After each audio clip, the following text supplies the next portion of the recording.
पर है 46% से 48%, 46.5% से 48.5% वोट एनडीए के खाते में, कांग्रेस गठबंधन के खाते में 36.5 से 39.5 और अदर्स के खाते में 14 से 15% वोट जा रहा है। जब आप इसको सीट में तब्दील करते हैं तो 88 से 101 सीटें मिलने का अनुमान दिखाई दे रहा है एनडीए को, और ये बीजेपी का वोट परसेंटेज है। इसको आप थंडर विक्ट्री बोल सकते हैं, एक तरीके से लैंडस्लाइड विक्ट्री जिसको कहते हैं कि एक तरफा सुपड़ा साफ कर दिया, उस अंदाज में एग्जिट पोल है। मैं फिर से बोल दूं, ये जेवीसी का एग्जिट पोल है। फाइनल आंकड़े तो 4 मई को आएंगे। 126 की विधानसभा है, 64 का बहुमत चाहिए और 64 से कहीं ज्यादा भारतीय जनता पार्टी उनका गठबंधन लाता हुआ दिखाई दे रहा है। कांग्रेस का गठबंधन 23 से 33 के आंकड़े पर दिखाई दे रहा है। अगले 2 घंटे में बाकी राज्यों के बारे में भी हम बात करेंगे। मेरे साथ आप बने रहिएगा इस जेबीसी एग्जिट पोल में, और धीरे धीरे से रुझान हम दिखाते जाएंगे, आंकड़े हम बताते जाएंगे।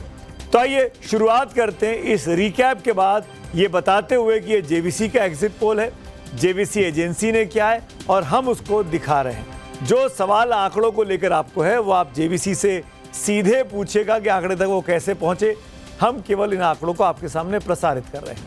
हम ये भी साफ कर दें इस वक्त में कि अब असम के बाद हम बात कर लेते हैं एक और जो सबसे बड़ा रुझान हमको दिखाई दे रहा है और जो सबसे बड़ी खबर हमको अभी तक समझ में आ रही है। शुरुआत की जो अभी, क्योंकि मैंने कहा बंगाल का आंकड़ा नहीं आया है, वो तमिलनाडु का है। तो तमिलनाडु में देखते हैं क्या होने वाला है। तमिलनाडु में चुनाव पूरा हो चुका है, 23 अप्रैल को वहाँ पे सिंगल फेज की पोलिंग हुई थी, और तमिलनाडु की विधानसभा में अब जो स्थिति हमारे सामने है वो क्या कह रही है, वो आंकड़े आपके सामने आएंगे। और जैसे आपके आंकड़े आपके सामने आएंगे उससे आपको समझ में आएगा कि तमिलनाडु में अब क्या तैयारी चल रही है। ये देखिए, तमिलनाडु में सरकार बदल रही है। तमिलनाडु में एनडीए गठबंधन, बीजेपी का गठबंधन, एआईएडीएमके का गठबंधन सरकार बना रहा है। 128 से 147 सीटें आ रही हैं। 75 से 95 डीएमके जो कि स्टालिन का गठबंधन है, जो कि कांग्रेस का गठबंधन है, इंडिया ब्लॉक का गठबंधन है, वो 75 से 95 पर रुक रहा है। और इस चुनाव की सनसनी बनकर उभरे, अभिनेता से नेता बने विजय की पार्टी टीवी के 8 से 15 सीटें जीत सकती है। ये तमिलनाडु का जेवीसी का एग्जिट पोल है। मैं फिर से साफ कर दूं, ये एग्जिट पोल है। फाइनल आंकड़े तो 4 मई को आने हैं। अब वोट परसेंटेज की बात करें तो एआईएडीएमके गठबंधन को 38.2 से 40.1, डीएमके गठबंधन को 35.2 से 37.8, टीवीके को 18.2 से 19.8 और अदर्स के खाते में 6.2 से 6.9% वोट आ सकते हैं। यानी एक तरीके से पहली बार अब ये कह सकते हैं कि सबसे बड़ी खबर निकलकर जो अभी तक आई है जेबीसी के एग्जिट पोल में, दक्षिण में भी बीजेपी का परचम लहरा रहा है। तमिलनाडु में बीजेपी के नेतृत्व, बीजेपी के साथ वाली को अब सरकार बनती दिखाई दे रही है। अब बात कर लेते हैं केरल के बात की, दक्षिण के एक और बड़े राज्य की, जहां पर वहां पर क्या होने वाला है। वहां यूडीएफ और एलडीएफ में सीधा मुकाबला था। और ये देखिए, केरल के आंकड़े भी 140 विधानसभा के आंकड़े हमारे पास आ गए हैं। यहां पर यूडीएफ की सरकार बन रही है, आंकड़े आपके सामने हैं। एलडीएफ की सरकार चल रही है, वो सरकार एग्जिट पोल के मुताबिक जा रही है। 52 से 61 सीटें। यूडीएफ जो कि कांग्रेस और का गठबंधन है, 72 से 84 सीटें आ रही हैं। एनडीए को 3 से 7 सीटें हैं, बीजेपी का गठबंधन, और अदर्स के खाते में 0 है। यानी 10 साल के बाद वहां पर सत्ता परिवर्तन की लहर है। एग्जिट पोल जेबीसी का ये दिखा रहा है कि वहां पर अब कांग्रेस के नेतृत्व वाले यूडीएफ की सरकार बन सकती है। अब बात कर लेते हैं एक और दक्षिण के राज्य पुडुचेरी की, जो कि तमिलनाडु का सटा हुआ राज्य है। 30 की विधानसभा है। यहां पे क्या होने वाला, अभी यहां पे एनडीए की सरकार है और यह आंकड़ा भी आपके सामने आ गया। पुडुचेरी में 30 सीटें, 15 से 17 एनडीए, यानी एनडीए की सरकार वहां रिपीट हो सकती है इस एग्जिट पोल के मुताबिक।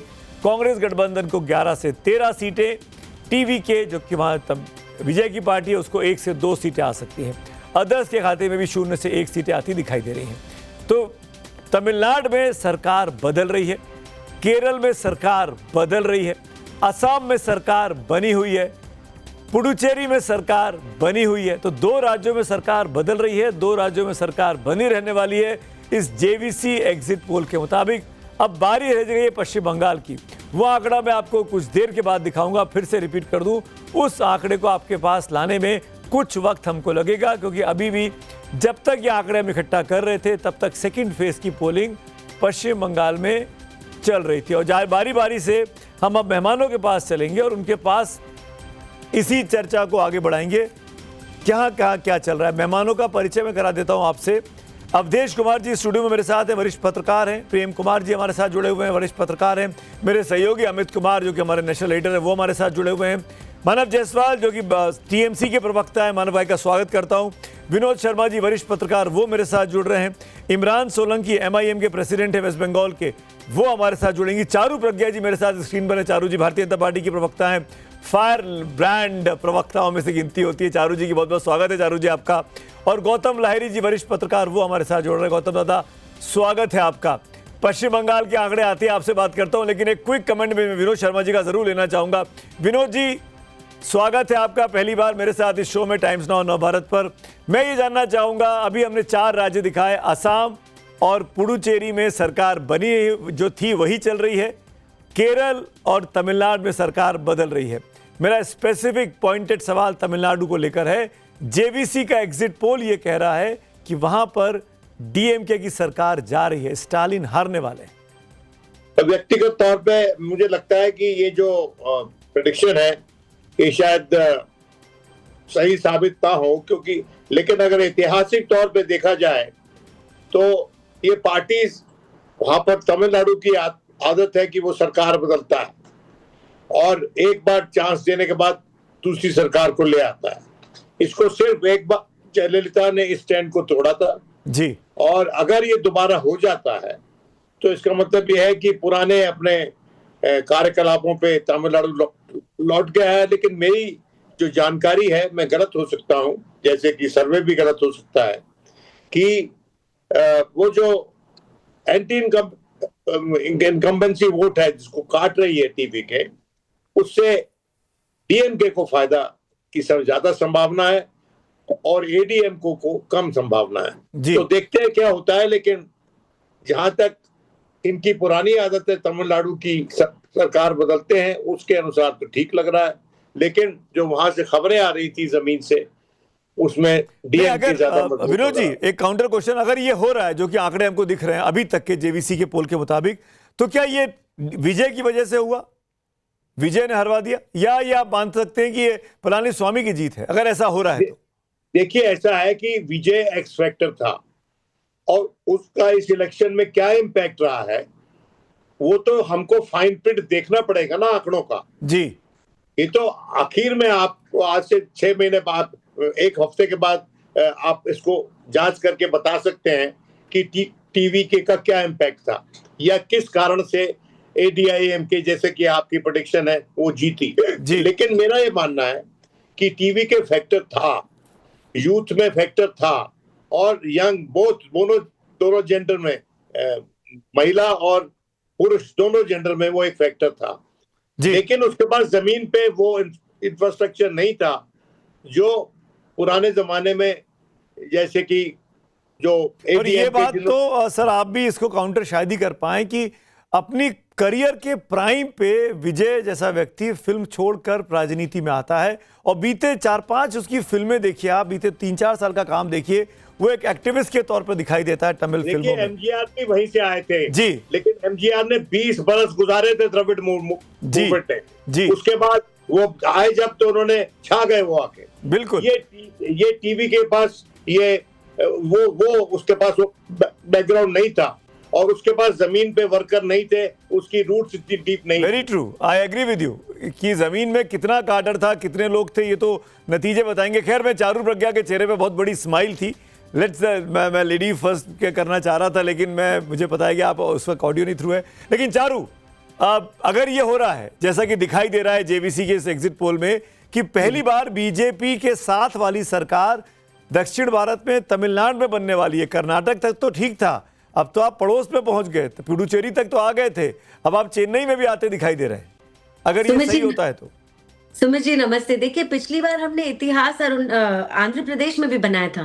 तब भी किसी को उम्मीद नहीं थी कि आंध्र प्रदेश में या उड़ीसा में भाजपा की सरकार बन सकती है। इस बार तमिलनाडु की बारी है और ये कोई कोइंसिडेंस नहीं है, ये कोई रातों रात करा गया जादू नहीं है, ये जमीन पर मेहनत है जो सालों साल से चलती आ रही है। और ये पर्दाफाश है डीएमके की राजनीति का, जो एंटी सनातन रही है, एंटी हिंदू रही है। अपने हिसाब से वो अपना अलग प्रकार का तुष्टिकरण करती गई है। वो नॉर्थ साउथ डिवाइड में इतना ज्यादा पर भरोसा चारू करने sorry let me have a counter यार। एंटी सनातन एंटी हिंदू तो एआईएडीएमके भी रही, आपको अपने अन्नामलाई को हटाना पड़ा वहां से उनको खुश बनाए रखने के लिए। अन्नामलाई को आप कैंपेन में भी उन्हीं जगह इस्तेमाल किया जहां पर आपको कुछ उम्मीद थी सनातनी वोट मिल सकते हैं। नहीं सुमित जी, देखिए बात यह है कि फ्रीडम टू प्रैक्टिस रिलीजन तो होनी चाहिए ना, डिक्टेटिंग तो नहीं होना चाहिए ना। सामने से अगर आपको कोई गाली देगा और आप वो गाली देके चुप सुन के चुप बैठ जाएंगे तो ये समस्या है। और एक जो नॉर्थ साउथ डिवाइड बहुत बड़ी चीज है। और डीएमके के तो स्कैम पे स्कैम के स्कैम बाहर आ रहे थे। अच्छा देखिए, इतने सारे प्रदेशों के एग्जिट पोल आपने पढ़कर हमको सुना दिए, केवल पश्चिम बंगाल का अभी तक पढ़कर नहीं सुनाया। लेकिन पश्चिम बंगाल का एग्जिट पोल क्या है वो झलक मैं आपको देती हूँ। आज ममता बनर्जी का जो चेहरा है और जो उनकी आवाज है वो असली एग्जिट पोल है। आज ममता बनर्जी जिस प्रकार से बूथ जा रही है, परेशान चारू होल्ड योर हॉर्सेस। मैं आऊंगा वेस्ट बंगाल पे स्पेशली बात करूंगा। अभी हम टाइम डाइवर्ट डिबेट नहीं करते, बहुत सारे मेहमान मेरे साथ जुड़े हुए हैं। मैं जानता हूं आप बंगाल पे अच्छी तैयारी करके आई हैं, हम बंगाल पर बात करेंगे। गिव मी सम मोमेंट्स, आने वाला वो आंकड़ा जैसे ही आएगा। फर्स्ट फेज है मेरे पास, लेकिन मैं चाह रहा हूं कि सेकंड फेज भी आ जाए तो इकट्ठा बात की जाए पूरी कॉन्स्टिट्यूंसी के एक साथ। अमित कुमार मेरे साथ, हमारे नेशनल एडिटर जुड़े हुए हैं। अमित भाई, क्विक रिएक्शन आपका चाहूंगा। तमिलनाडु में सरकार पलट रही है भाई, हमारा ये जेबीसी का एग्जिट पोल ये कह रहा है। देखिए, मुझे लगता है कि इसको लेकर बहुत बड़ी तैयारी थी और इसको लेकर अगर अमित शाह से बात करें, तमाम लोग ये कहते थे कि वहां पर जो एंटी इनकम्बेंसी है, बहुत जो नाराजगी है वो बहुत ज्यादा थी। मुझे जो ये विजय की जो पार्टी है उसको लेकर भी बात हो रही थी कि वोट वो दोनों से काट रहे हैं, लेकिन उसकी जो बड़ी संख्या है, जो 60 से 65% अगर वो वोट 100 अगर वोट कट रहा है तो 60 से 65%। अमित स्पेसिफिकली बताइए, अगर ये हो रहा है जैसा कि जेबीसी का पोल बोल रहा है, तो किसको श्रेय जाएगा? अमित शाह की रणनीति को, नरेंद्र मोदी की रणनीति को, पलानी स्वामी को, किसको? नहीं, देखिए, रणनीति तो अमित शाह मोदी की एक ही रणनीति है। और अमित शाह मोदी की पार्टी तो कितनी सीटों पर लड़ी थी? 26 सीटों पर देखिए, उनको पता था। देखिए, मैं बोल रहा हूं कि इसीलिए शॉर्ट टर्म जो रास्ता चुना गया कि अन्नामलाई के रास्ते को छोड़कर, अन्नामलाई को साइड करके एआईएडीएमके के साथ जाने की पीछे वजह यही थी कि जो नाराजगी वहां पर थी, जो एक करप्शन और सब तमाम चीजों को लेकर बीजेपी इसलिए उनके साथ खड़ी हुई। कास्ट कॉम्बिनेशन के साथ साथ जो लोकसभा चुनाव में जिस तरह से वहां का जो नतीजा था, इसके बाद से बीजेपी को लगा कि यही एक रास्ता है जिसके जरिए सत्ता पहुंच सकते हैं। और मुझे लगता है कि ये जो आंकड़े हैं ये सही हो सकता है, क्योंकि वहां पर जबरदस्त जो एक पूरी जो कैंपेन जैसे विनोद जी ने कहा कि वो इस आंकड़ों को शायद नहीं मानेंगे, उनके पास कुछ और इंफॉर्मेशन है। अमित, तो आप इस सर्वे को सही मान रहे हैं? नहीं, मैं एक मिनट वही बोलना चाह रहा था कि देखिए, वो सही इसलिए हिसाब से ये नंबर हो सकता है कि थोड़ा कम हो जाए, लेकिन ये वहां पर एक अच्छी पोजीशन पे एक अच्छी लड़ाई थी जहां की आप लड़ाई दिख नहीं रहे थे। एक फैक्टर है जहां पर थोड़ी गड़बड़ हो सकती है, जो कि नाराजगी को दूर करने में जो तमिलनाडु के जो स्मिता की बात और तमिलनाडु की बात जो की है, वहां पर अधिकार की बात, जो महिला आरक्षण को लेकर अचानक उसने बदला, जो ब्लैक ड्रेस में सारे लोग आ गए थे, स्टालिन से लेकर तमाम लोग, उस जगह पर आकर थोड़ी सी बीजेपी की जो बढ़त दिख रही थी वो थोड़ी खराब हो रही। तो मुझे लगता है वो एक फैक्टर है जो शायद इस जो आंकड़े को थोड़ा सा बदल सकता है। ठीक है, अश्विनी मिश्रा जी मेरे साथ हैं, कांग्रेस पार्टी के नेता। अश्विनी जी, आपके गठबंधन, आपकी सरकार और जा रही है, जेबीसी का पोल ये कह रहा है कि आप तमिलनाडु में भी bye bye Tata, thank you. JBC तो कुछ भी कर सकते हैं, मैं जेबीसी के पोल पे नहीं जाता हूं, क्योंकि बहुत ही प्री मेच्योर डेटा है। 400 व्यक्ति में से आप एक व्यक्ति से बात करते हैं, सैंपल साइज बहुत स्मॉल होता है और आप डिसाइड कर लेते हैं कि कैसे किसको कोई वोट देगी, पूरी कॉन्स्टिट्यूंसी कौन जीतेगा। हालांकि नहीं, हम केरल का भी नहीं मानेंगे। केरल में भी हम 3 डिजिट्स में नंबर ऑफ सीट्स लेके आएंगे। हम केरल का भी नहीं मांगे, हम किसी भी इनका एग्जिट पोल नहीं मानते। हालांकि एक बड़ा फैक्टर रहा है SIR का, वोट चोरी का, जो कहीं ना कहीं हम आप उस पर डिबेट नहीं करते हैं, बट वो फैक्टर हमेशा रहता है। SIR बहुत बड़ा एक्सरसाइज रहा है इस बार, उसका बहुत बड़ा फैक्टर रहा है, बंगाल में रहा है, हर जगह रहा है। इंपॉर्टेंट बात है कि जो जेवी श्रीराम का पोल दिखा रहा है हमको 95 seat, 75-95, we are going to win around 140 to 150 seats easily in Tamil Nadu. We are going to win 3 digit seats in Kerala. we are going to win, we are going to get into majority marks in Assam, we are going to win Assam as well. तो असम भी जीत रहे हैं आप लोग। असम बिल्कुल जीतेंगे क्योंकि असम वहां जीत रहे हैं आप पर लोग। हेमंत विश्व शर्मा 100 सीटें दे रहा है पोल। हेमंत विश्व शर्मा जो थे एपिटोम ऑफ करप्शन है, उनका करप्शन एक्सपोज किया गया, बार-बार एक्सपोज किया गया है। अरे और जनता अश्विनी में जी, एंटी, आप बार-बार एंटी इनकम्बेंसी चारों ने हाथ उठाया, लेकिन मेरे एक सवाल का जवाब दीजिए, मेरे एक सवाल का जवाब दीजिए। सॉरी, आप आसाम पे आ गए। बात करते हैं आसाम। अश्विनी जी, मैं आपसे लड़ने नहीं आया हूँ, आप जीत जाएंगे, मैं हार जाऊंगा, मुझे लड़ाई करनी आती नहीं है। मेरे एक सवाल का जवाब दे दीजिए, और वो ये कि पवन खेड़ा साहब कहाँ है? पवन खेड़ा साहब आपको मिलेंगे 4 तारीख का, वेट करिए। नहीं, मैं जब रिजल्ट आएंगे पवन खेड़ा जी मिलेंगे। पवन खेड़ा जी को मैं सीरियस एलिगेशन उनके ऊपर लगा, कोर्ट ने डांटा, आपने गलत आधार कार्ड लगा दिए, आप आधार कार्ड की फजिंग कर रहे थे, इन सब चीजों से आप कैसे बच सकते हैं? नहीं, पवन खेड़ा जी ने जो भी आरोप लगाए थे, they are matter of investigation. आप इन्वेस्टिगेशन नहीं, मना कर दिया, नहीं करोगे, कोई भी फर्जी पासपोर्ट नहीं हो जाओगे। है, एमईए ने मना कर दिया। आप उसको इन्वेस्टिगेट करिए, अगर वो कल्प्रिट है तो आप उनको जेल में डालिए। हम लोग कोई जेल से डरने वाले लोग नहीं, हेमंत हमको बिस्वा शर्मा की पत्नी के पासपोर्ट के बारे में जानकारी दी, वो तीनों चीजें एमईए ने मना कर दी है। चारू, एम आई राइट? चारू कुछ बोलना चाह रही है? मैं यही बोलना चाह रही थी। देखिए, असम के ऊपर आप गए हो, पहले तो मैं ये कहना चाह रही थी कि इस बार हेमंत दादा का जो कैंपेन था, मुझे नहीं लगता इतना हार्ट वार्मिंग और इतना मुस्कुराहटों भरा कैंपेन मैंने कभी देखा है। वो नाच रहे थे, एक उनका गाना था मोदी सरकार, उसको हर जगह वो प्ले कर रहे थे। बच्चे, बूढ़े, जवान, हर प्रकार के लोग उनके पास आ रहे थे, उनसे बात करना चाह रहे थे। तो उस कैंपेन से ये दिखाई दे रहा था कि बीजेपी के लिए जो प्रो इनकम्बेंसी लहर है वो बहुत ही तगड़ी थी इस बार असम में। और तीसरी बार इस तरीके का प्यार जब उमड़ कर आता है, वो ये साफ बता देता है कि आपकी लीडरशिप जो काम कर रही है, जो जमीन पे बदलाव आ रहा है, वो बहुत बड़ी चीज है। मैं ये आंकड़े दिखा रहा हूं आपको, कि अश्विनी जी ध्यान से देखिए, बीजेपी की 60 थी 21 में जो जीती थी पिछली बार, वो 72 से 82 हो रही है। तो चारू प्रज्ञा जो बोल रही है ना, हेमंत दादा की पॉपुलैरिटी, उनका डांस करना, ये पब्लिक को पसंद आया। कांग्रेस का आंकड़ा कम हो रहा है, 29 से घटकर 19 से 28। आसाम का उदाहरण देता हूं मैं। आसाम में प्रो इनकम्बेंसी की बात करते हैं, 10 साल से सरकार में है। चारू जी, आपकी पर कैपिटा इनकम में आसाम की रैंक 26 है। एक मिनट, 10 साल के बाद डबल इंजन सरकार के बाद भी पर कैपिटा में अगर आप 26 हैं तो किस प्रो इनकम्बेंसी की बात कर रहे हैं आप? बार-बार घुसपैठिया की बात करते हैं, वहां आपकी डबल इंजन सरकार है। आप बॉर्डर फेंसिंग की बात करते हैं, वहां डबल इंजन सरकार है, फिर भी आप बॉर्डर फेंस नहीं कर पाए। इनफैक्ट आपको सुमित जी तब भी जीत रही है बीजेपी। अरे ये आप जो कह रहे हैं चुनावी मुद्दे हो सकते हैं, पर आप तो हम नतीजों पर बात कर रहे हैं, एग्जिट पोल पर बात कर रहे हैं। बोलना चाहती हूँ जो चुनावी मुद्दों के ऊपर है, सुमित जी, चुनावी मुद्दों के ऊपर है कि आप किसी की धर्मपत्नी को झूठों के साथ इस प्रकार से अटैक करें, क्योंकि आपकी राजनीति का स्तर यही हो चुका है कि जनता को ये समझ में नहीं आता। आपको कोई और राजनीति नहीं मिली करने के लिए, आपको कोई बात नहीं मिली, कोई मुद्दा नहीं मिला आपको असम में। क्या मुद्दा आपने पकड़ा? मुख्यमंत्री की धर्मपत्नी का झूठा मुद्दा आपने बनाने की कोशिश करी।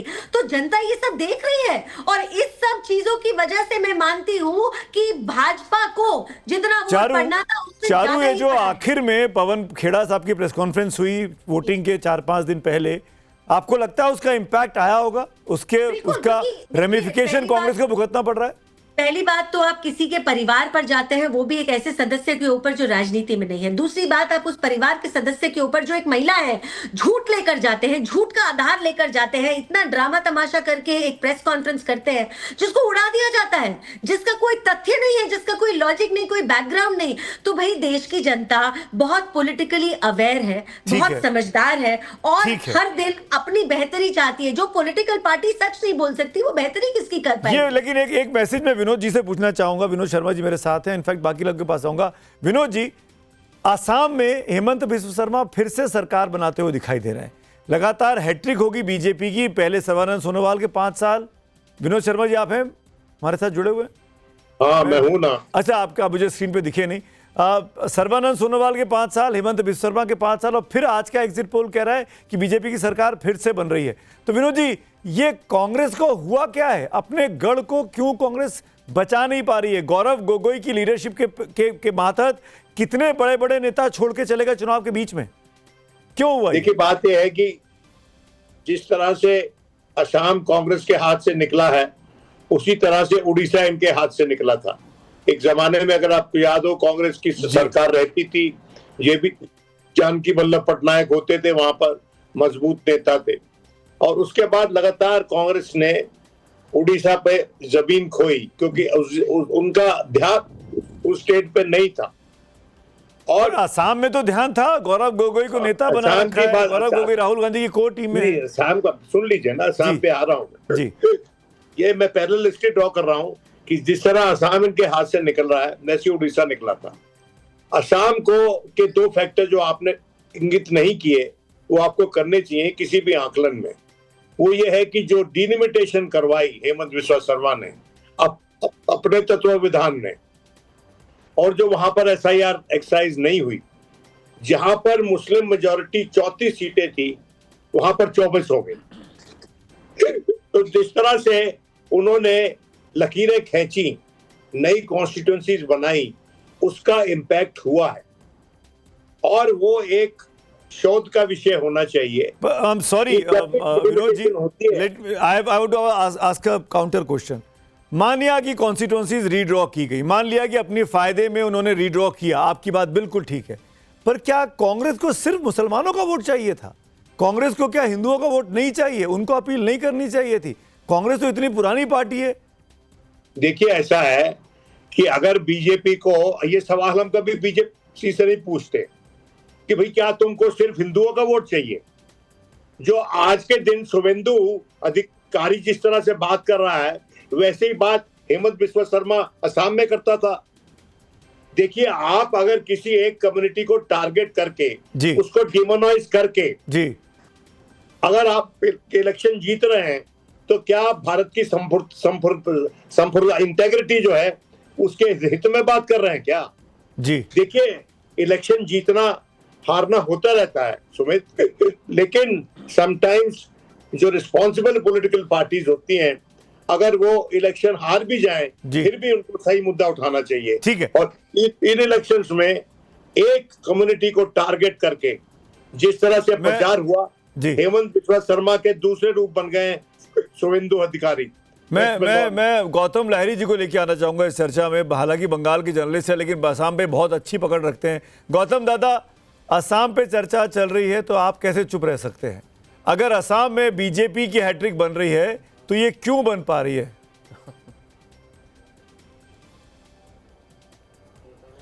इसके सबसे बड़ी कारण जो है, कांग्रेस जिस तरह से शुरू किया था उसके बाद से वो लड़े नहीं है। क्योंकि आप देखिए, वहाँ पे बड़े लीडर कब गए चुनाव के लिए? प्रियंका गांधी स्क्रीनिंग कमेटी का चेयरमैन रहा था, कितने बार चुनाव प्रचार के लिए गए थे।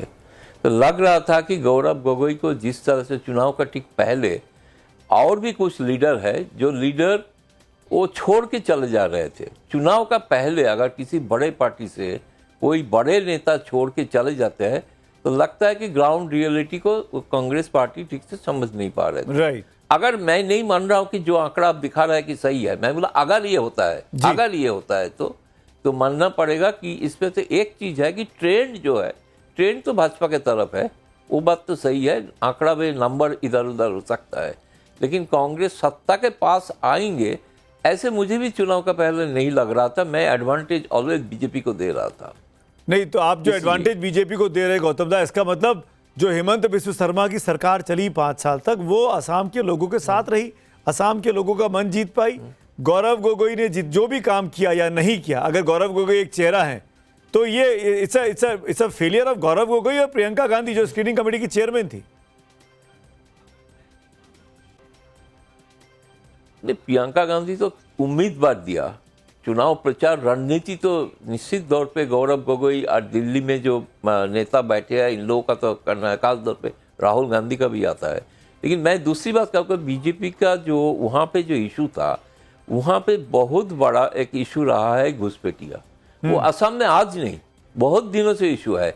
उसको हेमंत बिस्वा शर्मा ने बहुत सही तरीके से उसका ऐसे इस्तेमाल किया, सच हो झूठ अलग बात, डिलिमिटेशन तक बात है, वहाँ पे SIR नहीं हुआ, फिर भी इस तरह का जो ध्रुवीकरण हुआ है, असम में वो एक रियल, तभी तो असम में एक असम अकॉर्ड करना पड़ा था राजीव गांधी को, क्योंकि वहाँ पे बाहर से जो लोग आना है उसके लेके एक लोकल लोगों में एक नाराजगी, एक ट्रेडिशनली है, उसको हेमंत बिस्वा शर्मा काम में यूज किया। ट्रेडिशन यही हेमंत बिस्वा शर्मा कांग्रेस पार्टी में थे, पूछे नहीं जा रहे थे।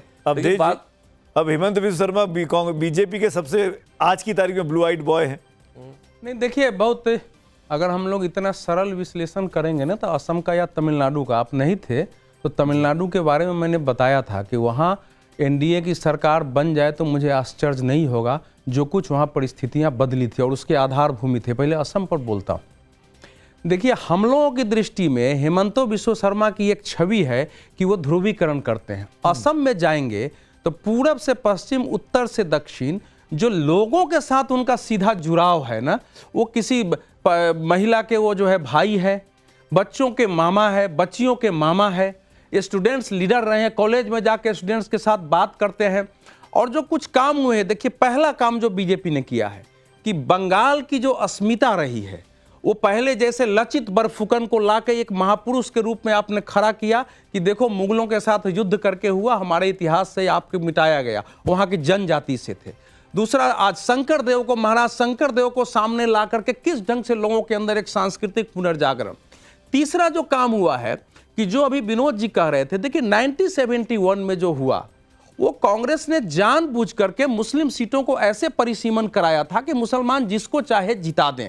उस समय उसका विरोध हुआ था और उसके बाद जो आंदोलन हुआ उसमें एक मुद्दा था वो। तब कांग्रेस ने बदमाशी की। यस, कांग्रेस ने क्या मुद्दा था वो, जो कांग्रेस ने किया वो भाजपा ने किया। जनजातियों उन्होंने अपने हिसाब से बदल लिया, आपने अपने हिसाब से बदल लिया। नहीं, आप ऐसे नहीं, मैं वही पूछ रहा हूँ, मैं आपसे, मैं बता रहा हूँ। आप एलिगेशन लगा रहे हो उसमें, आप एलिगेशन नहीं, अरे आप कह रहे विरोध हुआ था, इस बार भी तो विरोध हुआ है। जिस समय हितेश्वर सैकिया की सरकार के समय जो आंदोलन शुरू हुआ था, उस आंदोलनकारियों के एजेंडे में जब आप देखेंगे तो ये बातें शामिल थी कि जनजातियों का जो स्थान होना चाहिए, सुरक्षित सीटें, जो जनजाति असम की हैं उनकी सुरक्षित सीटें जो है ऐसे कर दी गई जहां मुसलमान उनको हरा के जीत सकते थे, और उसके कारण वहां धर्म परिवर्तन भी हुए। इस बार उसमें से जनजातियों के लिए आरक्षित से हुए हैं सीट, उनमें से करके जनजातियों के लिए उनके साथ उसको जस्टिफाई हुए, न्याय मतलब उसके साथ न्याय हुआ है लंबे समय बाद कि जनजातियों के लिए वो सीट आरक्षित हुई है वहां पहले। अब कोई कहे कि करा दिया, चुनाव आयोग ने परिसीमन किया है इस समय।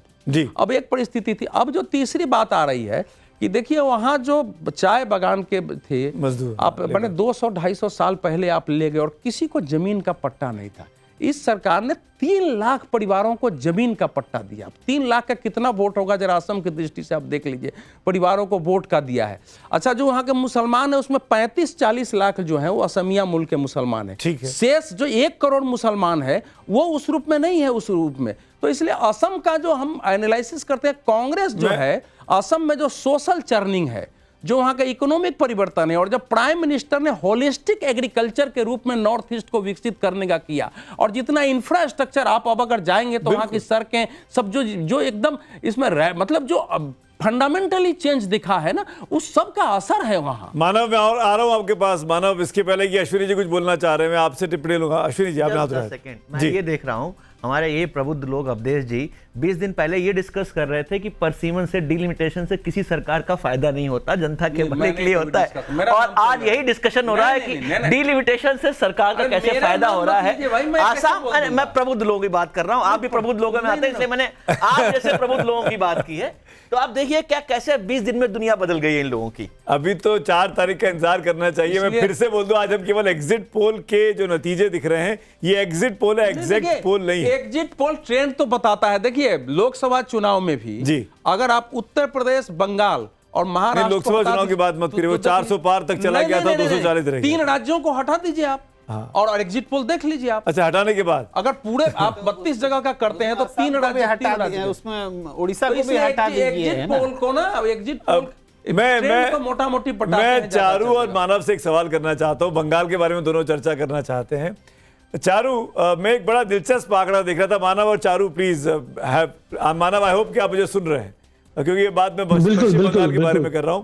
बीते 50 साल की राजनीति की बात करें, पश्चिम बंगाल में 2 बार बड़े सत्ता परिवर्तन हुए।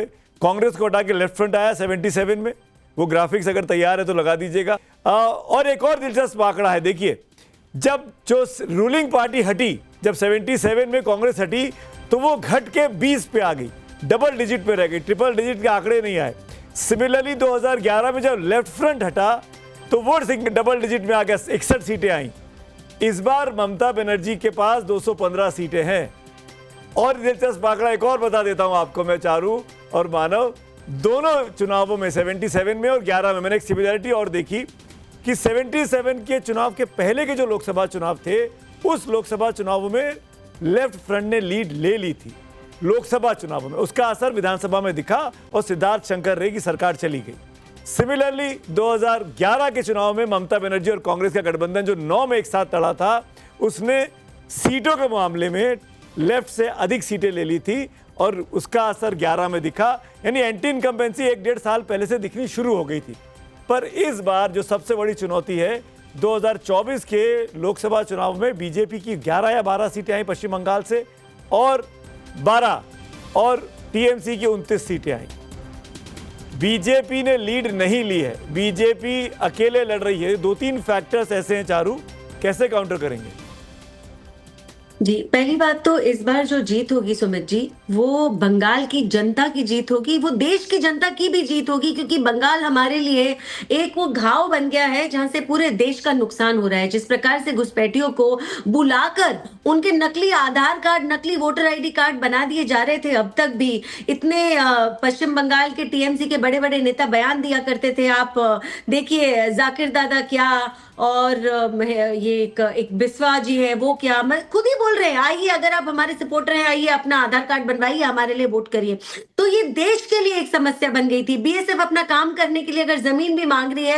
अच्छा, क्या हुआ है? मृत व्यक्ति क्या कहना चाह रहे हैं? ये आज की घटना है। ये उदय नारायणपुर हावड़ा जिले में ये एक 81 साल वर्षीय वृद्ध है जिनको सीआरपीएफ के जवानों ने धक्का मारा, वो आहत हुए, मूर्छित हुए और उनका निधन हो गया। वो वोट देने जा रहे थे। सुबह से तारकेश्वर में और बहुत सारे अन्य जगहों में महिलाओं को सीआरपीएफ के जवानों ने मारा। ये नया भाजपा है। मैं अभी चारू जी को सुन रहा था। पहले तो सभी को बहुत बहुत नमस्कार है, जितने भी पैनलिस्ट हैं, काफी देरों से उनको सुन रहा था। और आपकी जनता को भी, हमारे देश की जनता को भी बहुत बहुत नमन। जहां चारू जी को मैं सुन रहा था ना, उन्होंने बहुत बड़ी बात बोल दिया है कि बंगाल की जनता की जीत है। थैंक गॉड उन्होंने बोली नहीं कि मोदी की जीत है। मोदी है तो मुमकिन है। फिर बहरहाल जो भी है, साथ ही साथ उन्होंने जैसे वो सीआरपीएफ और जवानों की बातें करी, तो मैंने आपको एक छोटा सा वीडियो दिखाया जो दुखद है किसी भी कारणवश जी। और जहां तक बात है घुसपैठियों की, उन्होंने बहुत बड़ी बात करी। बहुत घुसपैठिए इनको मिल गए, इतने सालों से ये काम कर रहे हैं, इनको अर्धा ज्ञान है। 2004 से 2014 तक जब यूपीए की सरकार थी, लगभग 99-98 हजार घुसपैठिए पकड़े गए, उनका डिपोटेशन हुआ। लेकिन जब से इनकी सरकार है, जो घुसपैठिए चिल्ला के, और इनका सबसे प्राथमिक जो कारण है कि घुसपैठ उनको रोकना है, उनको निकालना है। थोड़ा सुन लीजिए चारू जी, मैं खत्म कर लूंगा, आप बोल लीजिएगा। तो इन्होंने लगभग 8-9 हजार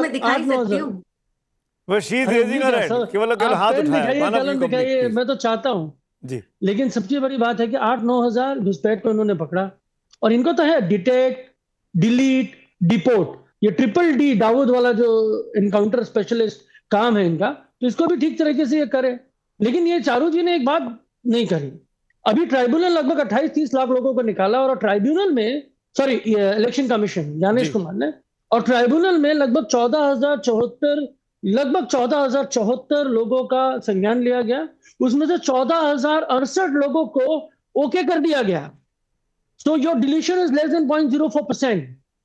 तो आप उनके बारे में भी चारू जी एक बार जरूर बोलिएगा कि वो जो 28-30 लाख लोगों को जिनको लॉजिकल डिस्क्रिपेंसी से निकाल दिया गया जोर जबरन, और ट्राइब्यूनल में उनकी जो जगह मिलनी चाहिए थी, और इलेक्शन कमीशन की लापरवाही हो, नाकामयाबी हो, या उनकी सफलता हो या विफलता हो, कि इनको ये 28-29 लाख लोगों को जो ट्राइब्यूनल में जगह मिलनी चाहिए थी, उसमें आज का आकलन है हमारे पास 14,074 में 14,068 लोग आप पास। तो 28-30 लाख लोगों को अगर आप लेते तो 0.04%। वो वोटर कौन है? वो वोटर कौन है?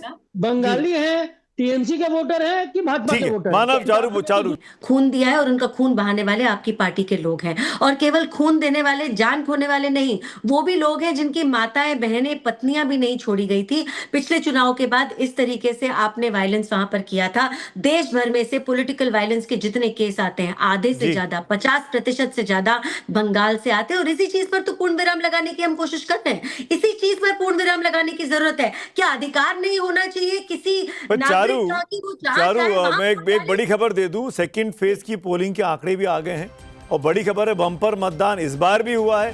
पिछली बार अगर 93% पर गया था, इस बार 91.47% की वोटिंग अभी तक हुई है। ये मैं बोल दूं, ये आंकड़े बदल भी सकते हैं। ये ताज़ा आंकड़े चुनाव आयोग ने रिलीज किए हैं। आज जो सेकंड फेज की पोलिंग हुई है उसको जोड़ने के बाद 91.47% की वोटिंग सेकंड फेज की है। तो रफली हम मान सकते हैं दोनों फेज को अगर जोड़ लें 90% से ऊपर पोलिंग पश्चिम बंगाल के चुनाव में हुई है, और जो अपने आप में ऐतिहासिक है। आज तक किसी बड़े राज्य में 90% के ऊपर आज़ादी के बाद से अब तक की ये सबसे बड़ी पोलिंग है। ये CEC की तरफ से बयान आया है और ये अपने आप में इतिहास लिखा गया है। तो चारू प्रज्ञा जी और मानव जायसवाल जी, मेरा सवाल आपसे है। चारू जी, पिछली बार भारतीय जनता पार्टी 2021 के विधानसभा चुनावों में 75 सीटों का गेन करती है, 2 से बढ़कर 77 पे पहुंचती है। आपको क्या लगता है, क्या उस वक्त चुनाव फ्री एंड फेयर नहीं हुआ था? क्या बीजेपी इतनी बड़ी लैंडस्लाइड, आप कहिए कि इतने बड़े आंकड़े पर पहुंच जाए, तो क्या वो गलत चुनाव था? देखिए, मैं चुनाव को गलत और सही उस नजरिए से नहीं कह रही, मैं इस नजरिए से कह रही हूं कि जब ढेरों लोगों को अपने घर से नहीं निकलने दिया जाता तो ये चुनाव फिर फ्री एंड फेयर 77 नहीं है। सीटें बीजेपी की कैसे आई? चारू जी, 77 2 से 77, मैं 2 से 4 की बात नहीं कर रहा हूँ। अगर आप गणित में जाएं तो न जाने कितना गुना की हाइक है ये। सुमित जी, मेरा ये मानना है कि अगर पिछली बार जिस तरीके से खून खराबा हुआ ना हुआ होता तो बीजेपी की 77 सीटें नहीं आई होती, हमने आधा मार्क पार किया होता। ये मैं आपको बिल्कुल जिम्मेदारी के साथ कह रही हूँ, क्योंकि पिछली बार ममता बनर्जी अपनी सीट नहीं बचा पाई थी, नंदीग्राम नहीं बचा पाई थी।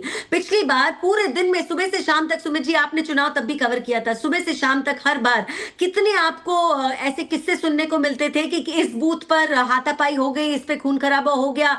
अभी आप ही बोल रहे थे, अभी हम ही बोल रहे थे, पश्चिम बंगाल में जब भी चुनाव होते हैं हिंसा की सबसे अधिक वारदातें होती हैं, बहुत ज्यादा होती हैं। और पिछला इस चुनाव बार 21 वाला ही हिंसा था। की वारदातें कंट्रोल में रही हैं। इस बार कम से कम भगवान की कृपा है, मानव। किसी के देहांत की हमको खबर नहीं आई है। ये सच्चाई है, और ये केवल इसीलिए है क्योंकि करीब करीब 2.5 लाख सेंट्रल फोर्सेस के जवान वहां पर तैनात हैं, वो सबकी सुरक्षा का ख्याल रख रहे हैं। अरे इतनी बड़ी सेंट्रल फोर्सेस मेरे ख्याल से पहली बार किसी चुनाव में इस्तेमाल की गई होगी। और जरूरत क्यों पड़ी? और ये हाँ बिल्कुल, ये सब फैक्ट, क्योंकि वहां वायलेंस होती है, इसीलिए डिप्लॉयमेंट किया गया होगा ताकि फ्री एंड फेयर इलेक्शन हो पाए। Manav, it's a clear message.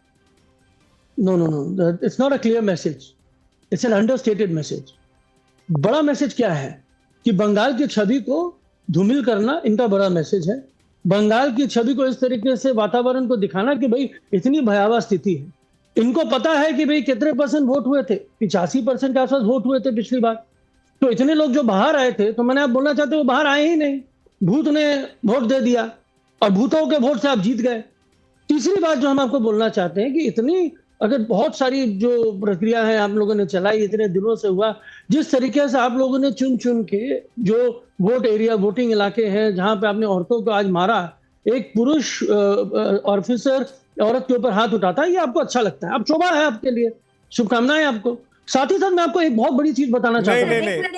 2011 में, पहले खत्म करने दीजिए, 2011 में आप मानव, आपने ऐसी अब एक मिनट, अवधेश जी कुछ बोल रहे हैं, पहले अवधेश जी को सुन लेते हैं। अभिषेक बनर्जी जी ने ये बयान दिया है कि केंद्रीय बलों ने भाजपा को काम करने के लिए महिलाओं को पीटा।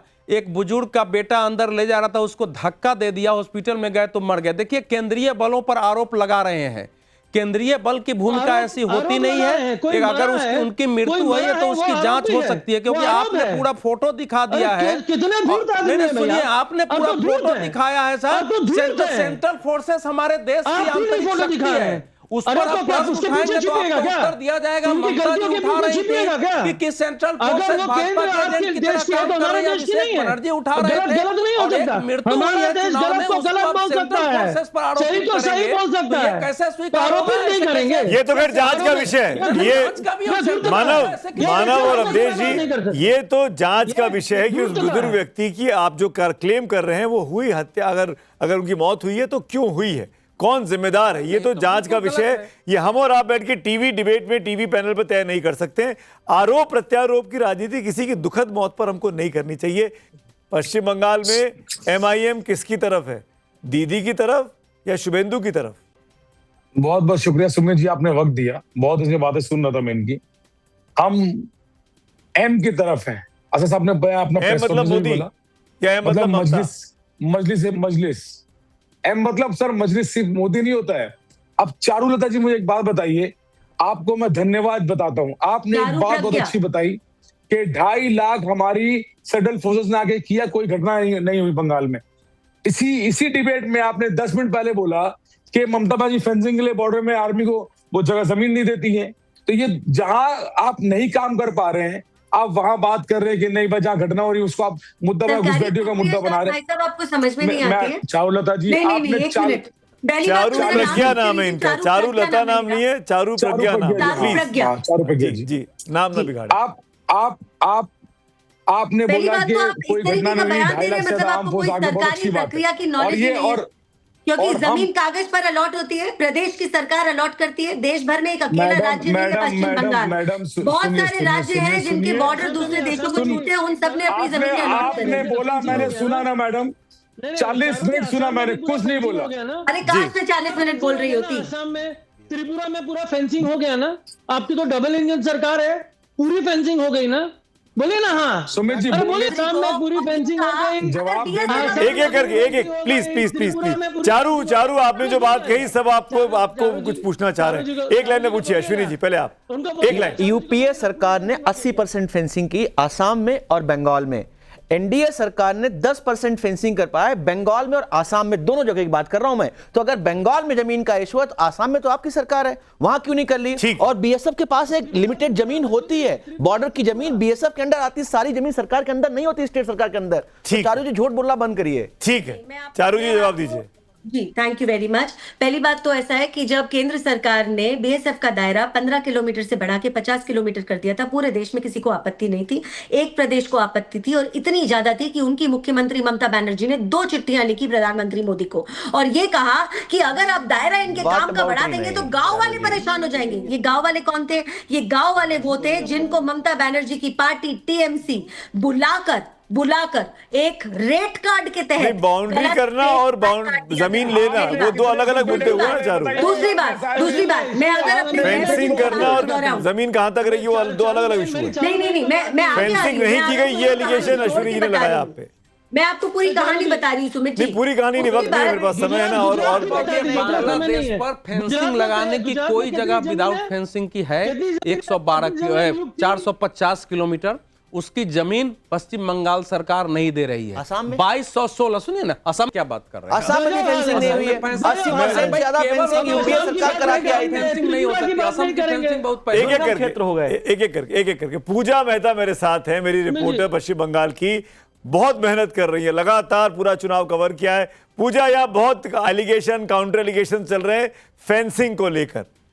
मैं आपसे चुनाव का हाल बाद में पूछूंगा, पहले आप मुझे बता दीजिए कि भाई कितनी फेंसिंग ममता बनर्जी के आने के पहले हुई और कितनी फेंसिंग उनके आने के बाद हुई कि नहीं हुई बांग्लादेश के साथ? देखिए, जहां तक फेंसिंग की बात है, जरूर ममता बनर्जी की सरकार चूंकि 15 साल रह चुकी है तो जरूर थोड़ा बहुत काम हुआ है, लेकिन आरोप हमेशा लगता रहा है लैंड एक्विजिशन को लेकर। कई मर्तबा ऐसा हुआ है कि बीएसएफ की तरफ से राज्य के लैंड डिपार्टमेंट को चिट्ठियां दी गई कि हमको लैंड एक्वायर करने दीजिए वरना वहां पर फेंस इरेक्ट नहीं हो पा रही है। लेकिन कभी हमने देखा है कि किस तरह से राज्य सरकार ने ढील दे रखी थी और उसके बाद मामला जो है कई बार कोर्ट में भी गया। तो ये आरोप जहां तक लगते रहे हैं राज्य सरकार में, ये वाकई वास्तव में ऐसा हुआ है कि जितना फेंसिंग का काम ममता बनर्जी की सरकार में होना चाहिए था वो नहीं हुआ। और चूंकि बीएसएफ के पास इंफ्रास्ट्रक्चर है, फंड्स है, हर साल जो है ये फेंस इरेक्ट करने के लिए एक फंड एलोकेट किया जाता है, लेकिन तो फिर भी जो है लैंड एक्विजिशन में दिक्कत आने की वजह से फेंस नहीं इरेक्ट हो पाती है। राइट। अब पूजा, आप पोलिंग पे आते हैं। मेरे ख्याल से ये फेंसिंग वाला इशू यहाँ पर फर्स्ट फेज में 93% के ऊपर हुआ था। अगर मैं एग्रीगेट कर लूँ, दोनों का मिला लूँ एवरेज, तो 92% के आसपास की पोलिंग अभी तक समझ में आ रही है। ये ऐतिहासिक है। ये अब कभी भी इंडियन इंडिपेंडेंस के बाद 47 के बाद किसी भी चुनाव में 90% के ऊपर पोलिंग नहीं हुई है।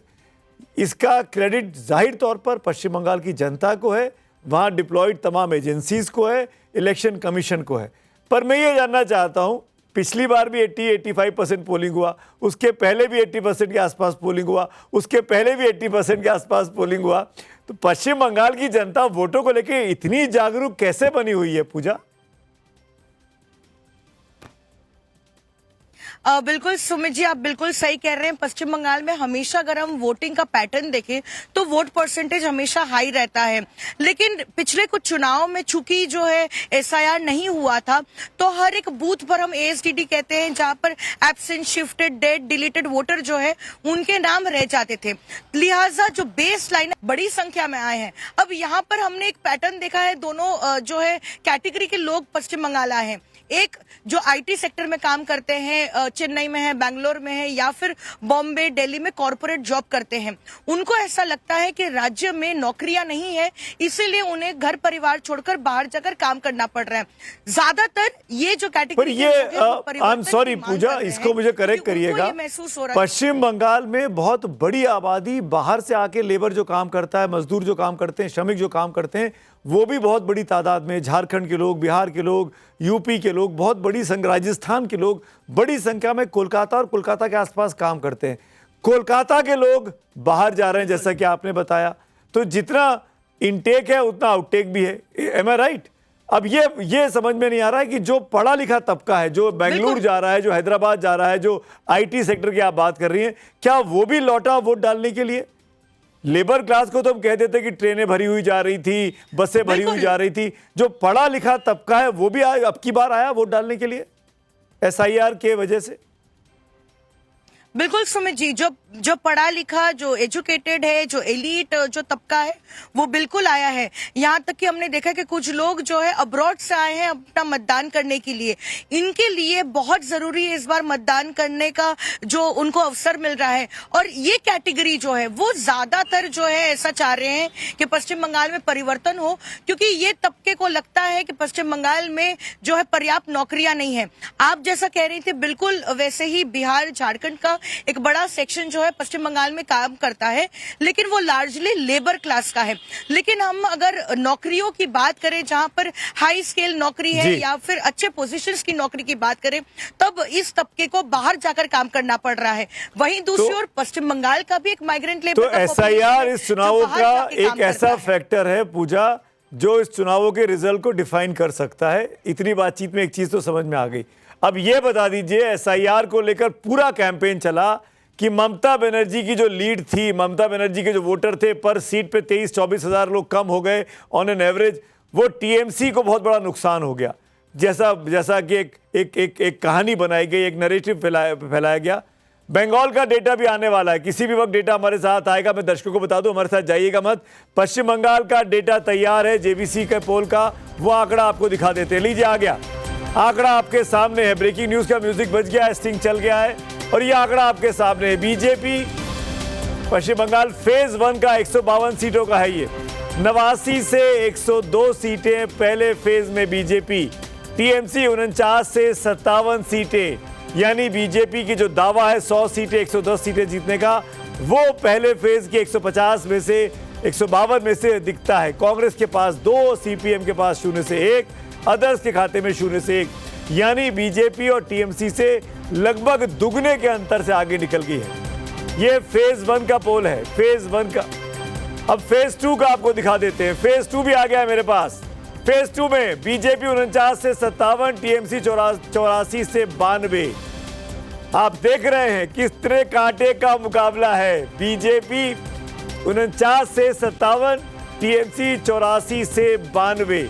अब इनको जोड़ेंगे तो आंकड़ा निकल कर आएगा पूरी विधानसभा का।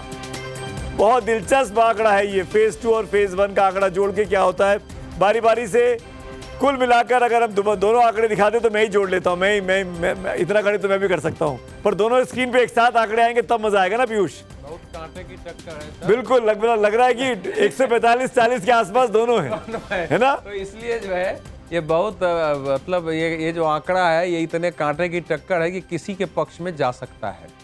ये अभी बता रहा है, इसलिए वोटिंग परसेंटेज हम लोग देख लेंगे तो निकालने में थोड़ी सुविधा हो जाएगी। क्योंकि 100 मैंने वो हुआ है 137 से लेकर शायद 150-52 दिखा रहे हैं इनका, बीजेपी का जी, और इनका भी लगभग उसी हिसाब से दिखा रहे हैं।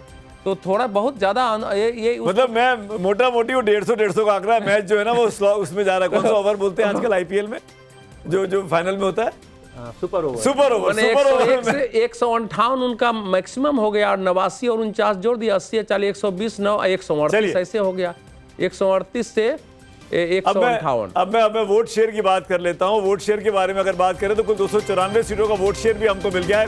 बीजेपी के पास 42.6 से 44.9% वोट आ रहा है। टीएमसी के पास 43.6 से 45.1 आ रहा है। स्लाइडली एज है वोट शेयर के मामले में टीएमसी को।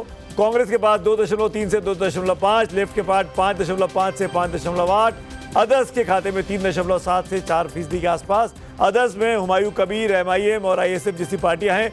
मोटे तौर पर आप मान सकते हैं कि बहुत ही कांटे की टक्कर इस बार पश्चिम बंगाल विधानसभा में अभी तक हमको दिखाई दे रही है। जो एग्जिट पोल जेबीसी का है वो कह रहा है। अभी ओवरऑल सीटें अब आपको वोट परसेंटेज से आगे ले गए। सीट के पास 138 से 159 भारतीय जनता पार्टी, टीएमसी 131 से 152, कांग्रेस के खाते में 2, सीपीएम के पास 1 सीट आ सकती है, अदर्स के खाते में 1 सीट आ सकती है। ये बिल्कुल मैच जो है वो बीजेपी के लिए बहुत बड़ी खुशी की तस्वीर है। ये 77 से बढ़कर वो अपनी सीटों को दुगना कर ले रहे हैं, दुगने से ऊपर लेके जा रहे हैं। और टीएमसी जो कि 215 के आसपास है वो करीब 65-70 सीटों का नुकसान होता दिखाई दे रहा है। कांटे की भी टक्कर होती है तब भी परिणाम किसी के पक्ष में जाता है जी। तो हमेशा कई बार कांटे की टक्कर में भी सीटें बहुत ज्यादा भी मिल जाती है, कहीं 5000-7000 से हट के हम लोगों ने देखा है। तो इसलिए कांटे की टक्कर है। भारतीय जनता पार्टी ने जबरदस्त चुनौती दी है। इसका मतलब टीएमसी के विरुद्ध एक वातावरण वहां है और उसका भी दिख रहा है। अवधेश जी आपको जाना, मुझे पता आप अपनी बात कह के जाना चाह रहे थे, लेकिन मैं चारू, प्रज्ञा और मानव को लेके आना चाहूंगा। मानव, ये क्या है? आपके सामने एग्जिट पोल है। मैं फिर से क्लियर कर दूं कि ये एग्जिट पोल है जेबीसी का। पहले तो देखिए सुन भाई, जो जितने लोगों का एग्जिट पोल होता है, बहुत लोगों का बहुत शौक है, लेकिन हम एक चीज तो बता दें, बंगाल कभी भी इतना अनडिसाइडेड नहीं होता है। Bengal has always been a convincing and a decisive vote organised politically, no doubt. पर हमेशा रिकॉर्ड बनते हैं, इतिहास ऐसे ही बनते हैं। पुरानी कहानियां बदल जाती है। कोई एक फिल्म आती है जो हिट हो जाती है और नया जॉनर क्रिएट हो जाता है। सर सुनिए ना, कोई जॉनर नहीं है, कोई जॉनर नहीं है। 50% के प्लस ममता बनर्जी का वोट बैंक है और जो बेस वोटर्स कम हुए, कुछ हिले हुए से इसलिए परसेंटेज वोट बढ़ा है। चारू कुछ बोल रही है, बहुत खुश है। मानव, चारू ने कुछ बोला हमारे साथ दुख है। नहीं, मैं सुन नहीं पाया, वो बीच में नहीं बोलती है ना। बोला क्या उन्होंने कुछ?